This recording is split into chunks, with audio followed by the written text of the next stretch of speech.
ठीक है, 50 किलो आटा, 70 किलो चीनी, 25 चाय के पैकेट, 50 किलो चावल। ठीक है, हाँ मैं जा रहा हूँ। अबे क्या हो गया भाई, तुम्हारे घर पे कोई बड़ी दावत है क्या? दावत? अबे भाई तुम्हें नहीं पता क्या, मुल्क डिफॉल्ट होने वाला है। तो डिफॉल्ट होगा तो तुम ऐसे जंगी हालत में क्यों भाग रहे हो? भाई जब मुल्क डिफॉल्ट होता है ना, तो ना कुछ खाने को होता है, ना कुछ पीने को होता है, ना तेल होता है, ना गाड़ियाँ चलती हैं, ना दफ्तर खुलते हैं और ना ही स्कूल खुलते हैं। वैसे क्या मतलब होता है डिफॉल्ट होने का तुम्हारी नज़र में? मुल्क बिल्कुल ख़त्म हो जाता है। क्या आपको भी यही लगता है कि मुल्क डिफॉल्ट होने का मतलब मुल्क खत्म हो जाना होता है? जिस सूरत हाल से पाकिस्तान अभी गुजर रहा है और जिस तरह की खबरें चल रही हैं, हर शहरी के जहन में कुछ सवालात हैं कि ये डिफ़ॉल्ट क्या होता है, डिफ़ॉल्ट के बाद क्या होता है और डिफ़ॉल्ट से बचा कैसे जा सकता है। और एक और बात, क्या पाकिस्तान सच में डिफ़ॉल्ट होने वाला है?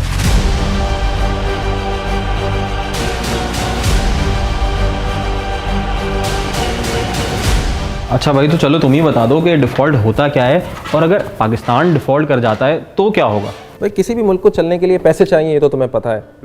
तो पैसे कैसे आते हैं? या तो मुल्क बहुत सारा सामान बनाता है और बाहर बेचता है और वो बाहर से पैसे या डॉलर्स कमाता है। दूसरा तरीका ये होता है कि उसके बहुत सारे लोग बाहर काम करने जाते हैं और वो रेमिटेंस भेजते हैं, तो उससे डॉलर्स आते हैं। तीसरा तरीका ये होता है कि मुल्क डॉलर उधार लेता है और उस उधार को उतारने का जब वक्त आ जाता है, या उसकी किस्त वापस करने का, या उसके ऊपर सूद वापस करने का, और जब मुल्क के पास पैसे नहीं होते तो वो अपने आप को डिफ़ॉल्ट डिक्लेयर करता है। ये होता है डिफ़ॉल्ट। दूसरा सवाल तुम्हारा है कि अब डिफ़ॉल्ट कर गए तो क्या होगा? भाई तुम समोसे पकोड़े नहीं खा सकोगे। हैं? क्या मतलब? ये समोसे पकौड़े कहाँ से आ गए बीच में? भाई पाकिस्तान में खाने पकाने का मतलब एडिबल ऑयल इंपोर्ट होता है। पाकिस्तान में क्रूड ऑयल भी इंपोर्ट होता है, जो बाद में यहाँ की रिफाइनरी से कभी डीजल बनता है, कभी पेट्रोल बनता है और कभी दूसरे ईंधनों में तब्दील किया जाता है। इसी से बिजली भी बनती है। पाकिस्तान में गाड़ियों के इंजन भी इंपोर्ट किए जाते हैं और पाकिस्तान में बहुत सारी मशीनरी जिनसे हमारा मैन्युफैक्चरिंग और टेक्सटाइल सेक्टर चलता है, वो भी इंपोर्ट होते हैं। तो अगर पाकिस्तान डिफ़ॉल्ट कर जाता है, उस सूरत में उसको कोई बाहर का मुल्क कोई सामान इंपोर्ट करने की इजाज़त नहीं देगा, मतलब लेटर ऑफ क्रेडिट उसको नहीं देगा। लेटर ऑफ क्रेडिट ऐसे काम करता है कि जब आपको कर्जा चाहिए होता है तो आप बाहर के किसी बैंक को ये लिख के देते हो और वो बैंक फिर उस कंपनी को जिसने या तो कर्जा देना होता है और या तो कोई चीज़ फराहम करनी होती है, उसको लेटर ऑफ क्रेडिट अप्रूव करके देता है कि हाँ मैं गारंटी लेता हूँ कि ये जो शख्स है या ये जो कंपनी है या ये जो मुल्क है, ये पैसे तुम्हें वापस करने की सकत रखता है। लेकिन डिफ़ॉल्ट हो जाने के बाद हमें ये लेटर ऑफ क्रेडिट नहीं मिलता।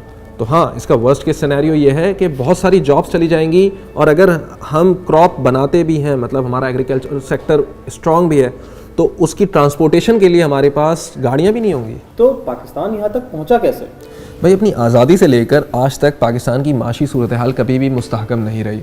इसकी कुछ वजूहात तो बाहर की मतलब एक्सटर्नल हैं, लेकिन इंटरनल भी बहुत सारी वजूहात हैं। मिसाल के तौर पर पाकिस्तान की जितनी आमदन है, मतलब अगर $100 आमदन है तो पाकिस्तान का ख़र्चा $220 है। तो हर साल अगर पाकिस्तान $100 कमाता है तो $220 खर्च करता है, मतलब वो $120 के खसारे में है। अब ये खसारा कैसे पूरा होगा? क्योंकि पाकिस्तान के पास तो ना मैन्युफैक्चरिंग सेक्टर इतना स्ट्रॉन्ग है कि एक्सपोर्ट्स बहुत ज़्यादा हो, ना पाकिस्तान इतनी ज़्यादा सर्विसेज बाहर देता है कि वो अपने डॉलर हासिल कर ले, ना पाकिस्तान के इतने सारे लोग बाहर से रेमिटेंसेस भेज रहे हैं कि वो खसारा पूरा कर दें। तो ये जो $120 का खसारा पूरा करना होता है पाकिस्तान को, उसके लिए उसको चाहिए होते हैं लोन्स। वो लोन्स कभी हासिल करता है दूसरे ममालिक से, कभी हासिल करता है बॉन्ड्स के ज़रिए, मतलब वो बॉन्ड्स मार्केट में फेंकता है और लोग वो ख़रीदते हैं, तो पाकिस्तान के पास डॉलर्स में पैसे आते हैं। तो जब मुल्क उस नहज पे पहुंच जाता है कि उसके पास पुराने कर्ज़े उतारने के लिए पैसे या डॉलर्स नहीं होते और कोई दूसरी कंट्री या दूसरा इदारा उसको डॉलर्स नहीं दे रहा होता उधार में, तो वो बिलाखिर पहुंचता है IMF मतलब इंटरनेशनल मॉनेटरी फ़ंड के पास, और वो फिर उस मुल्क को डिफ़ॉल्ट होने से बचाता है। लेकिन पाकिस्तान की तारीख़ इतनी ख़तरनाक रही है कि वो गुज़िश्ता करीब 65 सालों में 22 मरतबा IMF के पास जा चुका है।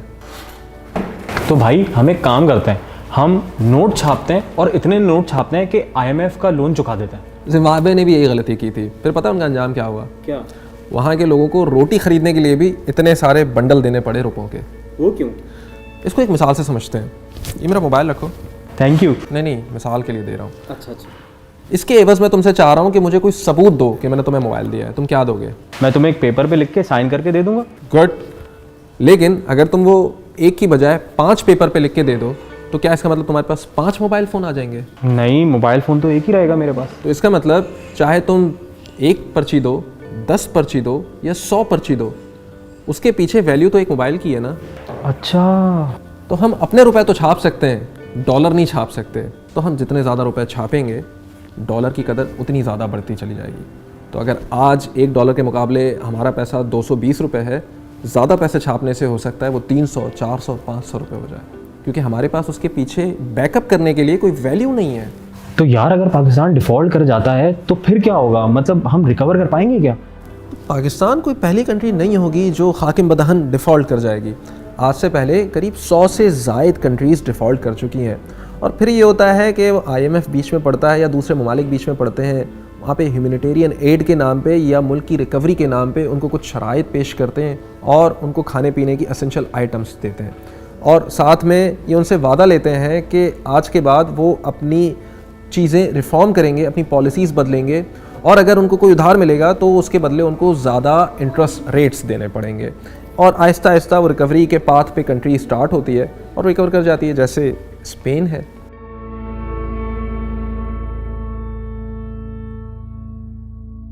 जी जी, अरे थैंक यू सो मच, अरे बहुत शुक्रिया आपका। जी जी, ओके, अल्लाह हाफिज़। क्या हुआ भाई, अब तुम राशन लेने तो नहीं जा रहे ना? नहीं नहीं, मेरा वीज़ा लग गया, मैं तो चला। लेकिन तू समझाता बड़ा अच्छा है यार, प्रोफेसर बन जा।